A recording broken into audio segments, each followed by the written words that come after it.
We're moving into the 90s. 90s in Of Bordeaux. Bordeaux.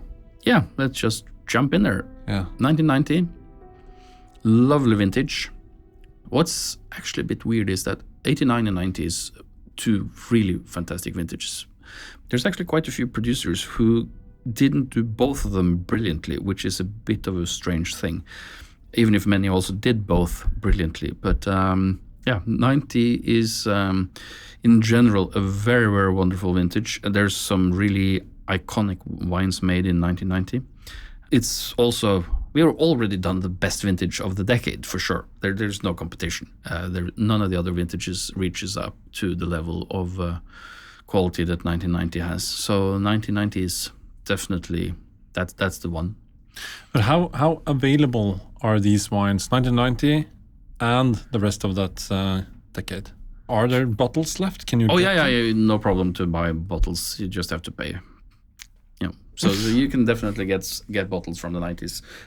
No problem whatsoever, actually. I think you have to go probably all the way back to the 60s before it starts to get more difficult. Honestly, most wines are actually available. It's very few wines which, as long as it's a collector's wine, everybody says that, oh, it's so difficult to get a bottle of Romane Conti. No, it's expensive. It's not difficult. There's bottles for sale of more or less every vintage in at least the last 30 years.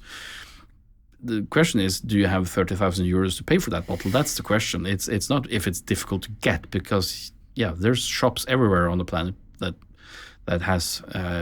I'm not saying that there's one shop that has all of these, so you probably have to go to 25 different shops to get the last 25 years, but the wines are available, and it's the same with Bordeaux.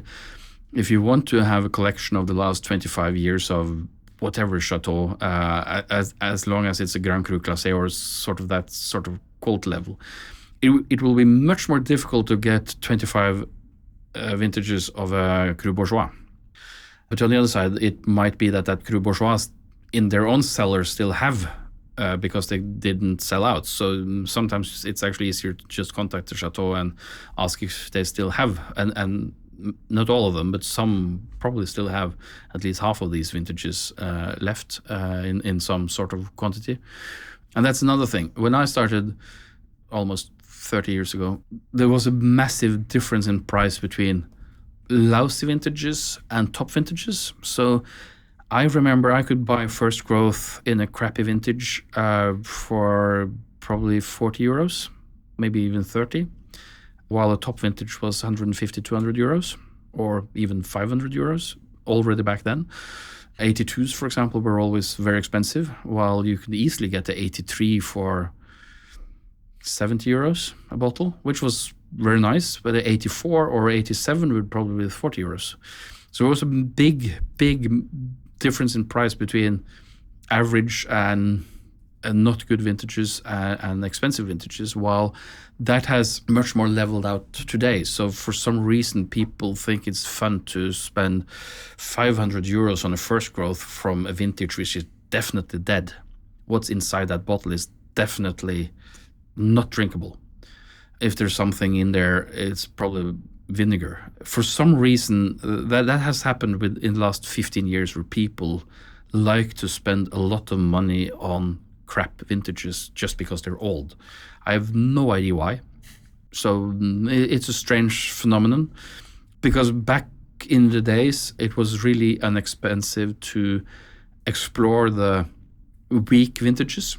You can afford everything, and of course Petrus and these things were always expensive, but I've bought loads of first growth for 40 euros 25 years ago, or 20 years ago, even 15 years ago.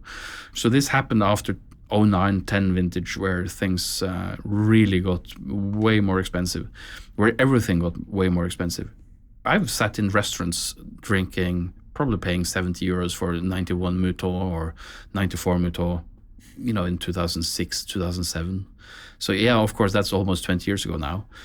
If you're judging by inflation, I think we have to go back to about 96 or so to sort of double the price. So with inflation in 2005, if that was 80 euros, you should probably be able to get that wine for 120, 140 euros somewhere today, and you don't. 94 Mouton, if you find it in a restaurant, will at least be 400 euros, at least, but it will much more likely be 700 euros. 94 Mouton is probably still alive, probably still a fairly good wine, but it's nothing compared to a 95 or a 90 Mouton. 90 Mouton, by the way, is one of the vintages where I think Mr. Parker really was far off the charge. I think 1990 Mouton is a wonderful wine. I always thought that from the first bottle I tried. I thought he just didn't see the potential in that wine. I have no idea why. But I'm also seeing that most people rating the 1990 Mouton much higher today. But there's 4 very difficult vintages after 1990. I don't think you can still find a few 91s and 94s, which would still be giving some pleasure, but most of those 4 vintages are drink up, throw out, do whatever you want with them. Especially 92 and 93 will be really, you're lucky if you have a really good bottle somewhere in there. There might be one because it was stored perfectly, and there might be 1 or 2 wines which there's always someone who hit some nail which nobody else even knew existed in that vintage. But so there's always a surprise or 2 which is much better than they're supposed to be. But in general, those 4 vintages are, if you have them, drink them, unless you're collecting a full vertical of something. Then you have 95. Very nice, lovely vintage. There's some absolute gems in 95 and in 96, 2 really good vintages. And the next 2 best vintages in the 90s, after 1990. In general, I'd say that 95 would be a bit softer on the structure, on the tannins, but otherwise they're fairly similar, very classic vintages. 96 has more tannins. Some of them are a bit more rustic. And you do have a few 96s which are actually green. So 95s are normally a little bit safer bet. But there's a lot of very, very nice wines in both these 2 vintages. 97, on the other hand, most of the wines are tired now. Even First Growth are getting quite lean and skinny. So it's another fairly weak vintage. And again, if you have the vertical, you need to have every vintage. Please find the bottles and please collect them, but otherwise you're not waiting for greatness. There's no greatness in there. But there's some charming ones still. But most of them are very, very mature now. 98 is a vintage which differs a bit. It's very good on the right bank, maybe especially in Pomerol, but I have had some wonderful Saint-Emilions as well. It's wonderful in Pessac-Léognan. So that's probably where they're the areas which are best. I mean, if you find an Aubryon, Domaine de Chevalier, something like that in Aubailly in 98, wonderful wines.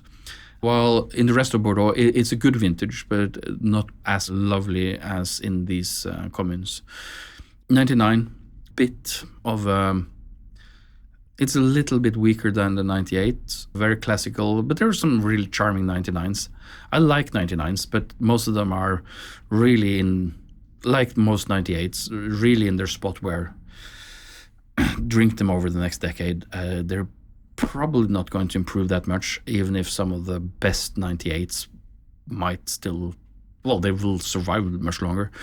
Probably most of the 99s will survive much longer as well. So it's more, I think we're pretty close to peak where these vintages are concerned. The only vintages where you still sort of can gain something is the top 90s, probably the top 95s and top 96s. There will be a few 98s as well, which you can, but we were talking the really, really top names from, Aubryon, Petrus, Le Pin, Figeac, Cheval Blanc, that sort of territory. Chateau Canon is always surprising, always better than you. Even if I always have very high expectations, it's always delivering above my expectations. There's always some of these estates. In those names would definitely be the price would be a factor. Yeah, for sure. But I think the only probably really iconic wines of the 90s are probably made in 1990. Like Lange Monrose, stunning Petrus, stunning Le Pen. So I think the only wines who can sort of claim to become iconic, well, some of them probably even are iconic already, would be 1990. Yeah. We've forgotten to speak about Sauternes in the other ones, but 97 is actually a brilliant vintage for Sauternes. So if you need wines from 97 because of birth year or something, buy Sauternes. It's wonderful Sauternes in 97. 95 to 99, very good in Sauternes. I probably have 97 as my favorite, with 95 on the second place of these 5. I think 99 is underrated. They're very refreshing, very bright. Some 96s are a little bit bitter, but they have a really nice fruit. Otherwise, you have to go back to 90 as well. And it's a sort of iconic vintage, pretty good vintage for very good vintage in Sauternes as well. Might be the best vintage of the 90s also in Sauternes, even if I really like 97s. So the 90s are kind of a hard decade. It's a lot of... Yeah, it's more difficult. Well, it's more... We've been very lucky, especially since in the last decade. Normally you have one top vintage and few very good ones. So what we've had in the last 15 years is very unusual. But yes, and 95 and 96 was overrated a bit in the beginning because we had these 4 vintages which are not really good. Because that was the vintages that sort of came into the market when I started to be interested in wine and started reading. So I remember a lot of hype on the 95s and 96s. The wines were never able to fill those shoes. And then we still see that sometimes when you've had a few... Now that we haven't really had any big issues with more than one vintage at a time since 2014. 14 was probably overhyped a bit after 12 and 13 as well. But I think 14 hype went down very quickly because then we got 15 and 16, which sort of deserved the hype. So, the 14 hype was quite short. But you can still actually see some evidence of it because some 14s are a little bit too pricey in the market compared to what they should be. So you can still see a little bit of the hype in the market, I think, at least in some of the wines. They're too close in price to 15 and 16 from the same estate, which are definitely better wines. 97 was way too expensive on the reds. Still? Now they're gone. Nobody has 97s anymore. You can always find some 97s, but they won't be very expensive. They're all, if it's Petrus or Repas, they will be expensive just because of the label, but it still won't be anything of much excitement within the bottle if you decide to open it. Better to not open it then. Well, why buy it in the first place if you're not opening a bottle? Exactly. Well, wine is made to drink. I don't like too much that wines are investment. It's like old cars. I like that people are driving their old cars. If you buy a Lamborghini Countach and you're not driving it, what's the point? If you're lucky enough to have the money to own a car like that, you should drive it. Why do you take care of the car for the next owner? I don't understand low mileage cars. Yes, it's brilliant that the car looks like it did when new. But on the other side, why are you owning a car that you're not driving and enjoying? And for me, it's a little bit the same with wine. Why do you keep stacks of bottles that you're just looking at? I don't understand the point, to be honest. I have bottles I'm not opening because they're too young. But if I own the bottles which are ready to drink, I'll open the corks. Well, you put money above experience. And a lot of people do. Because when they die, they will probably fill their coffin with money. I have no idea what they're going to spend all their money on when they're dead. And if counting money was more exciting than drinking fine wine, you're different from me. Exactly. Yeah. We're different. Yeah, you're different from me. Well, we all need money. I'm not saying anything against that. No, but absolutely not. I just don't understand why owning a fantastic painting, you can sit and watch that painting. That's a different story. But watching a bottle of wine is not really exciting. Drinking a bottle of wine, that's something completely different. There are cars which are beautiful enough so I can sit and watch that car all night, no problem whatsoever. But I would still love to drive it. So yeah, there we go. But that's a completely different discussion. Yeah. Well, but I hope that if there's something I hope with the economics going crazy all over the planet these days, is that people will maybe not invest that much in wine and drink those bottles instead. Wine is meant to be drank.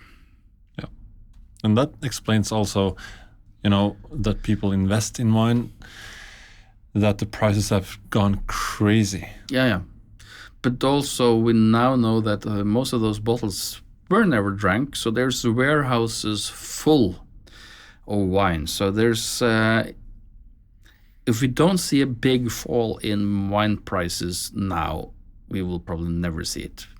Because if it hasn't been a bubble, if this hasn't been a bubble, with all the wines, the Chinese market turned out to drink way less than anyone expected. So they bought a lot of wine to fill their cellars, but now their cellars are full, and they're not drinking it.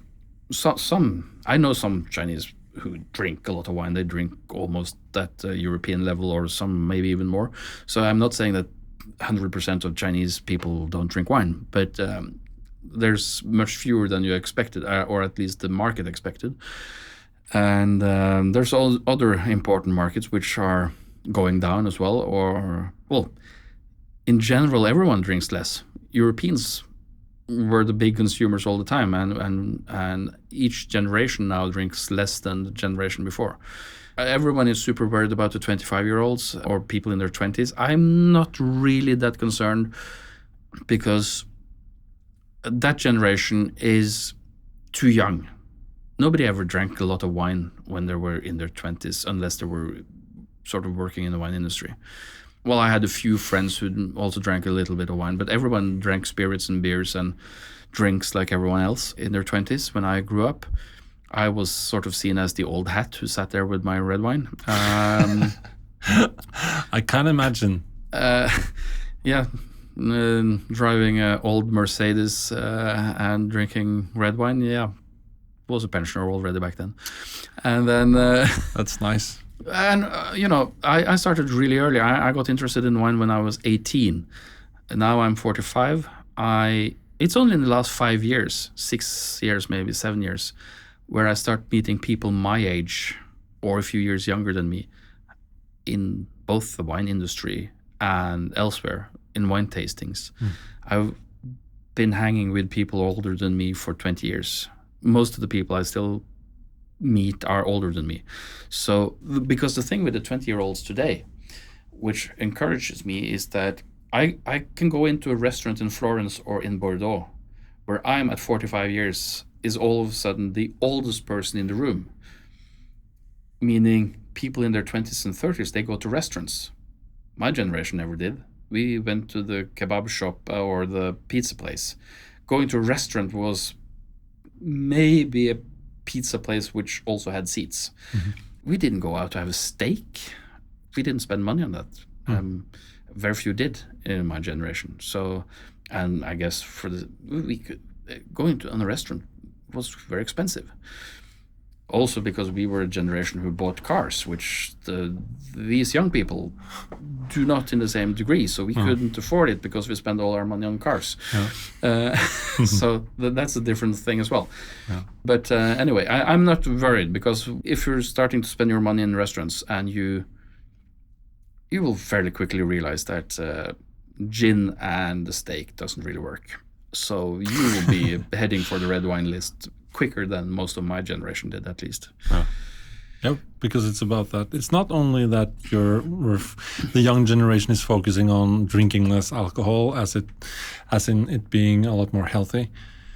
It's it has something to do with that you start to appreciate. If you're from a family who's drinking wine, you probably start a bit earlier, but most people start appreciating wine because of work. It's business lunches, business dinners. You're having to eat with your customers, clients, or your suppliers, and you sort of have to drink wine.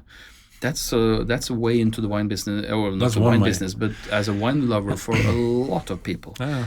And that's also why people say, oh, wine is so elitist. Yeah, well, is it really? I think that the reason why there's more doctors and lawyers who are wine collectors is, well, first of all, they can probably afford it, but they are exposed to exactly these sort of dinners. Culture, basically. Yeah, that culture is part of their work. Yeah.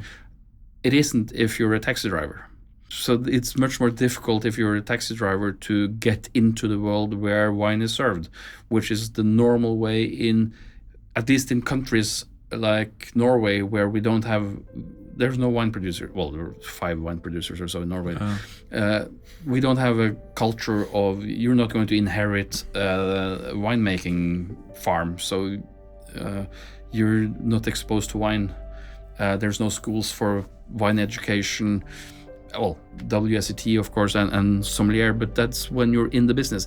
Actually, I think the sommelier way is probably the most common way into the wine world, because a lot of students who are studying something completely different fall in love with the life of wine and food because they went starting serving while they were students. Yeah, I think that's a very common way into the wine world and being a wine lover. I'm not that worried about young people. That has nothing to do with the. Well, No, they but were born in the 90s. They were born in the 90s. They were. So or early 2000s.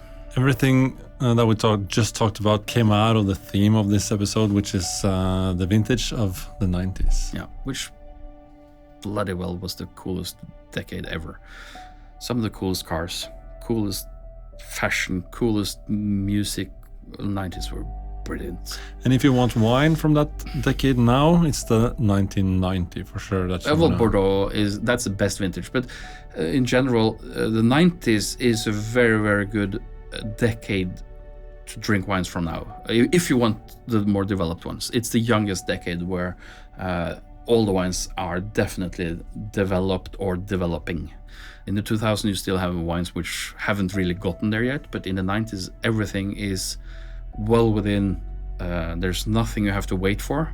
There are wines that will survive for another several decades for sure, but you don't have to wait for anything in the 90s. Every bottle you see from the 90s are ready to drink and will be hugely enjoyable, or they're already too old, but that's a different story. Yeah. So yeah, that's the 90s for you.